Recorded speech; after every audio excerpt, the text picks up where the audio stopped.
me the perfect segue. Yes. John Fisher yesterday. He released this.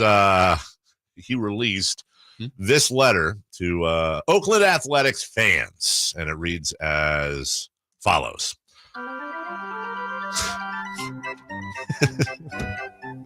This upcoming series with the Texas Rangers will be the final games of the A's storied 57 years in Oakland. And while the A's previously played in Philadelphia and Kansas City, Oakland has been the home for the greatest era in the franchise's more than 123-year history.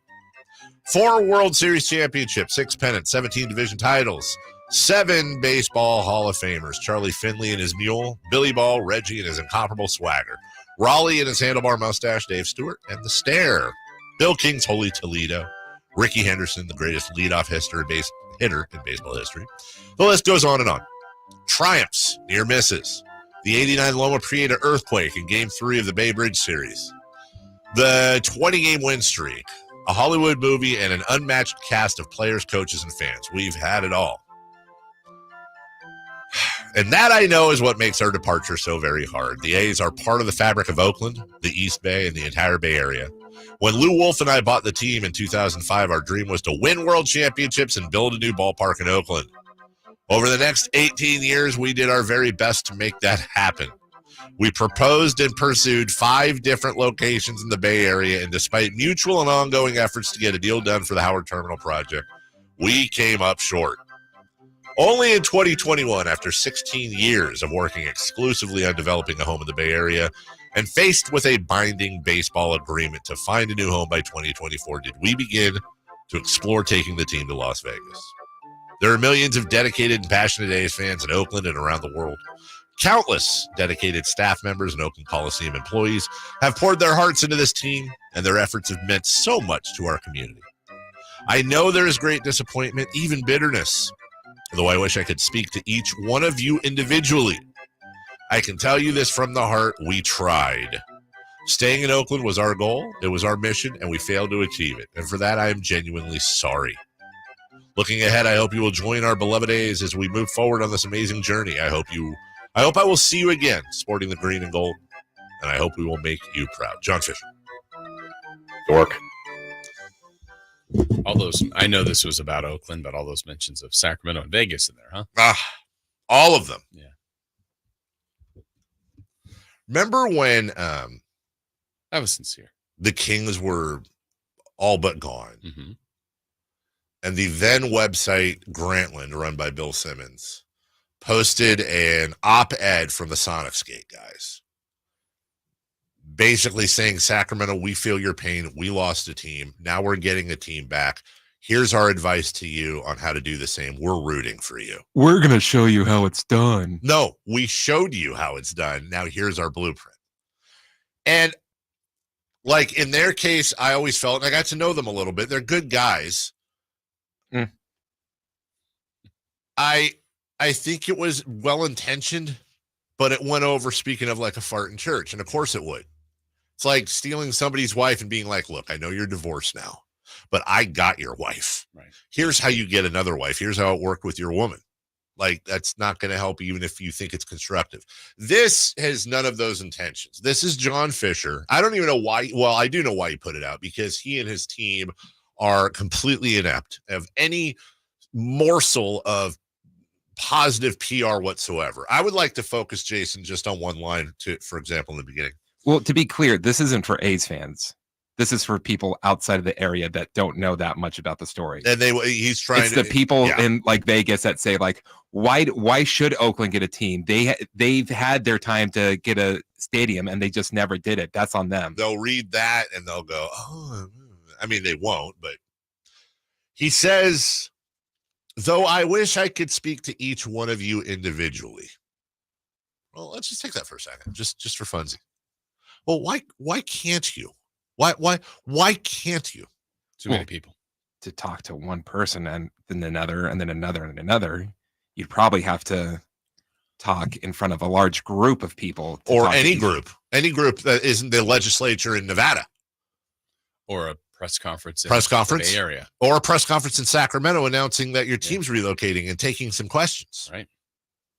I'm serious. Honestly, though, it would be actually hilarious. And by the way, I'm going to take 3 hours and I'll be on the concourse and everybody will get, in line, get 60 seconds to talk to me.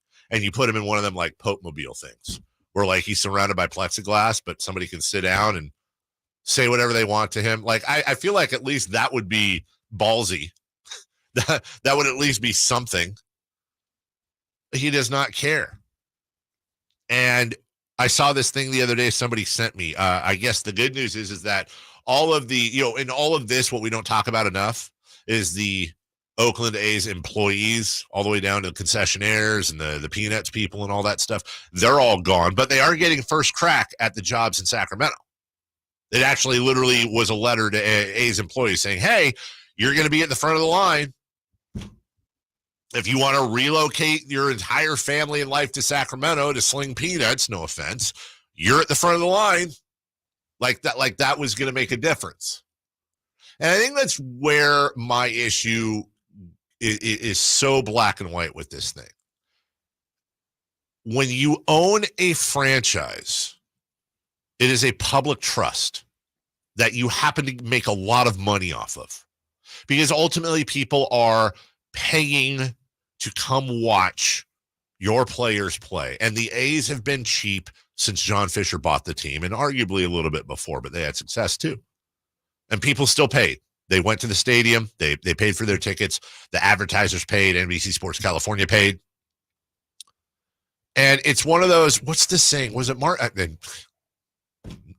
don't want to conflate this with real stuff, but was it Dr. King? What was the one that said like silence somewhere is something everywhere? I'm forgetting it. There's a quote, because I think you can use it for more than just super important stuff. The guy was pretty damn smart.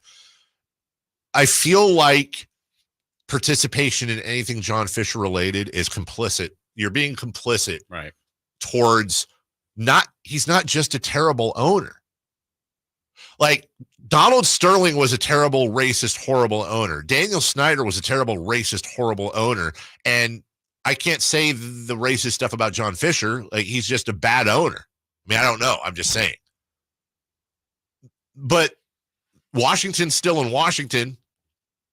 The Suns are still in Phoenix. The Clippers are still in LA. I'm not going to say moving a team is worse than racism because that's silly. But for a fan base, what he's doing is the worst thing you can do. Yeah. And on top of that, Jason, at least the Maloofs had the foresight and the humanity to leave a clause in the contract. It's not that we want to leave Sacramento. It's that we're at a dead end. Oh, you have buyers? Well, okay then. There's buyers for the A's. Yeah. From strictly the business part, I understood the Maloofs. Yeah. Just the business. I hear you. No other part. I hear you. I hated all of it. The business part. Here, that's why I've always said from Fisher, what's the end game? Okay, get to Sacramento. Okay, get to Vegas. Have other people build your stadium in Vegas. And then are you changing your ownership traits? I doubt it. Right. I mean, I think that's foolish to think, I'm going to invest in this team. We're now in Vegas. I got a stadium built for us. We're going to be a contender, and I'm going to be considered. I don't even know if he cared. He doesn't care about how he's perceived. No. But don't you want a winning organization? Here's the 3 things that stood out to me. First was all the accomplishments that the A's had. Yeah. Weren't they all like before he bought the team? All before he took over. Exactly. The second one was, hey, when we bought it, we wanted to get a new stadium in Oakland. No, you didn't. No, you didn't. You wanted one in Fremont. That's you right. wanted one in San Jose. That's right. And you were stopped by the Giants. That's right. And then it wasn't until the Raiders left that like, hey, we're going to try and get a stadium here in Oakland. That's right. That's the thing I think people forget. And then on top of that, it's like, oh, we have to leave because of the binding agreement with MLB. The binding agreement was you were no longer going to be getting your payments as a, quote, revenue sharing team. As a revenue sharing team. You had to move or get a new stadium so you can keep getting that revenue from Major League Baseball because you're in too big of a market to really claim revenue sharing. And that's who we are saying to. That's who our Sacramento Kings owner, whose intentions I think are for the most part good. I get it. But we're saying, hey, John, you just completely crapped all over everything. You ran this team into the ground. You destroyed a fan base. You're just not a good person. Come on down. Come to Sacramento. and let Sacramento take on the vitriol from other cities. And there are some people, and God bless them. I'm not judging.